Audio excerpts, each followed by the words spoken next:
Picture this. You're standing in front of a funhouse mirror at a carnival. Your reflection stares back at you, but it's distorted, stretched, squeezed, warped beyond recognition. Now imagine that this isn't just a fleeting moment of amusement, but the lens through which you view your entire financial life. For millions of people, this carnival mirror isn't made of glass and metal, but of memories and emotions. It's the legacy of the humiliation wound, a psychological imprint that silently shapes our relationship with money, success, and self-worth.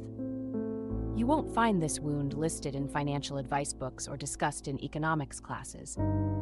Yet its impact can be more profound than any market crash or economic downturn. It's the reason why that brilliant colleague of yours is still stuck in a dead-end job.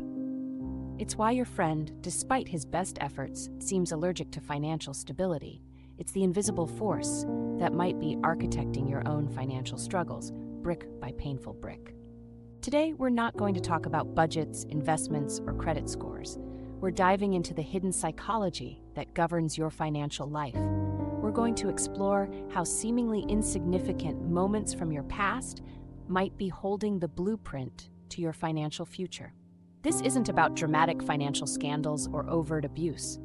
Although it could be, it's more about the subtle, everyday experiences that write the script of our financial lives. Let's dive in. Imagine a young girl, eyes wide with hope, cautiously approaching her mother, voice barely above a whisper, mustering up the courage to ask for a new doll. "Mom, I'd love to have this new doll. All my friends got one, and I'd like to join them when they play."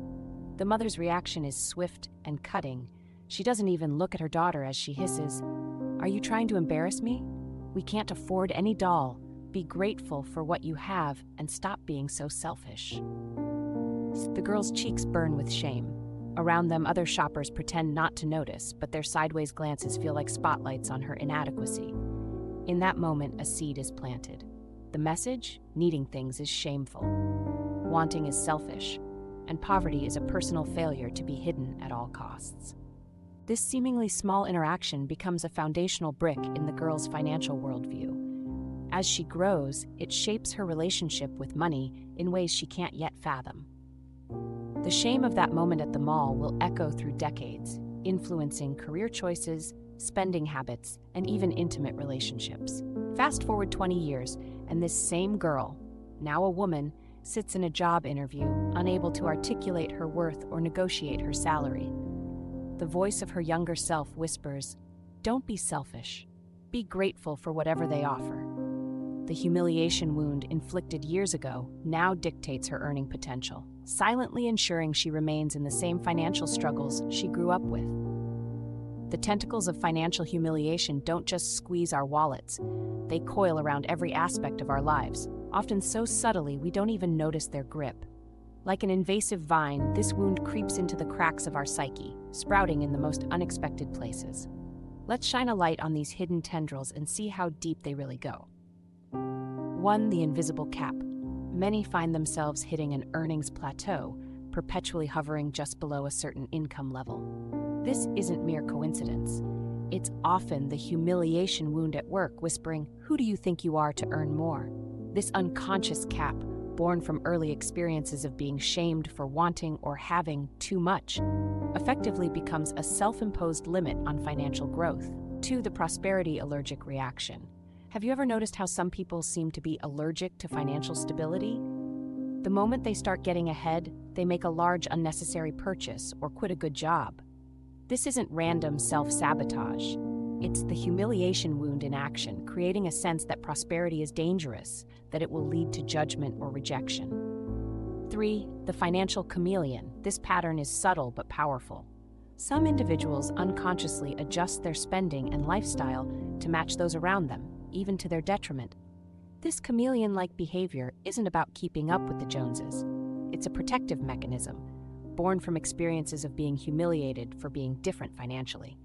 The underlying belief, if I blend in financially, I'm safe from judgment. 4. The compulsive giver. On the surface, this looks like generosity. Dig deeper, and you'll often find a person using financial giving as a shield against potential humiliation. By always being the one who pays or lends money, they protect themselves from ever being seen as needy or cheap. labels they may have internalized in childhood. 5. The ostrich approach. Some individuals go to great lengths to avoid dealing with financial matters. They might not open bank statements, consistently overdraft accounts, or fail to plan for the future. This isn't mere irresponsibility. It's often a response to early experiences where financial questions or mistakes were met with humiliation. The unconscious belief? If I don't look at it, I can't be shamed for it. 6. The profit allergy. This is particularly common among entrepreneurs and freelancers. They work tirelessly but consistently undervalue their work or over-deliver without charging appropriately. The root? Often, it's early conditioning that profit is somehow dirty or that taking pride in one's work is shameful. 7. The scarcity stockpiler. Some people, despite having sufficient resources, live in a constant state of financial anxiety, hoarding resources and afraid to spend. This isn't simple frugality. It's often rooted in experiences where having or enjoying resources led to humiliation or punishment. 8. The financial rebel. This manifests as a pattern of making financial decisions that go against conventional wisdom, often to one's detriment. It's not about informed risk-taking, but a reactive pattern stemming from a desire to avoid the type of control that once led to humiliation. 9. The chronic apologizer. Have you noticed people who constantly apologize for their financial situation, regardless of whether it's good or bad? This behavior often stems from a deep-seated belief that one's financial status is inherently shameful or burdensome to others. 10. The comparison trap. This goes beyond normal social comparison. For some, comparing their financial situation to others becomes an obsessive behavior, always finding themselves lacking. This often stems from childhood experiences where they were constantly unfavorably compared to siblings or peers in terms of achievement or cost. Recognizing these patterns is the first step, but awareness alone isn't enough. We need to actively rewrite these deeply ingrained scripts. Here's how. 1. Interrupt the pattern. The next time you're about to make a financial decision, pause. Take a deep breath and ask yourself, is this choice coming from my authentic self, or is it a reaction to avoid feeling humiliated? This simple interruption can create space for new, healthier choices. 2. Reframe the narrative.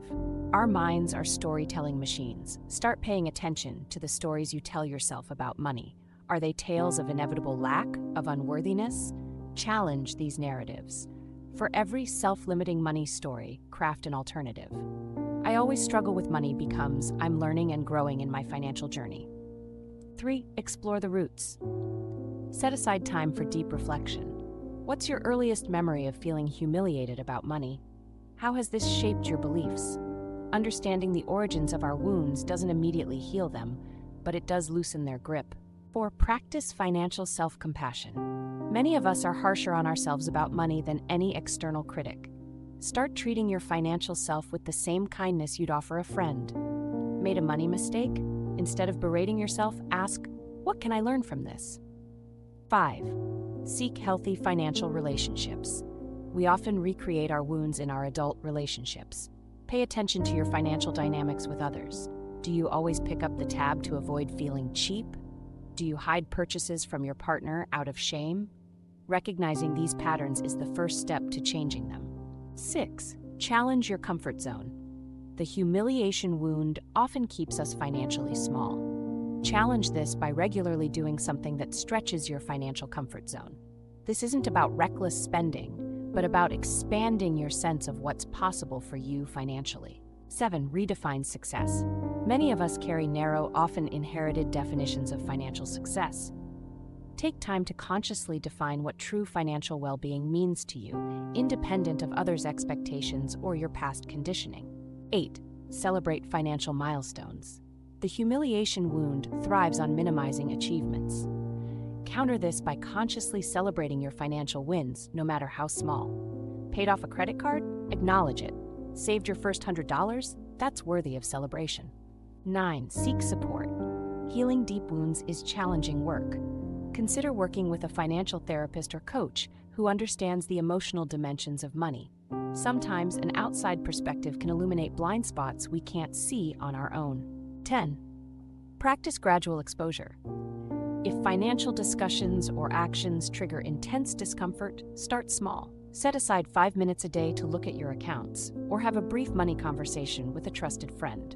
Gradually increase this exposure over time. Remember, healing the humiliation wound isn't about becoming a financial guru overnight. It's about reclaiming your power, one small step at a time. It's about recognizing that your worth isn't determined by your bank balance and that you deserve financial well-being. As you embark on this journey, be patient with yourself.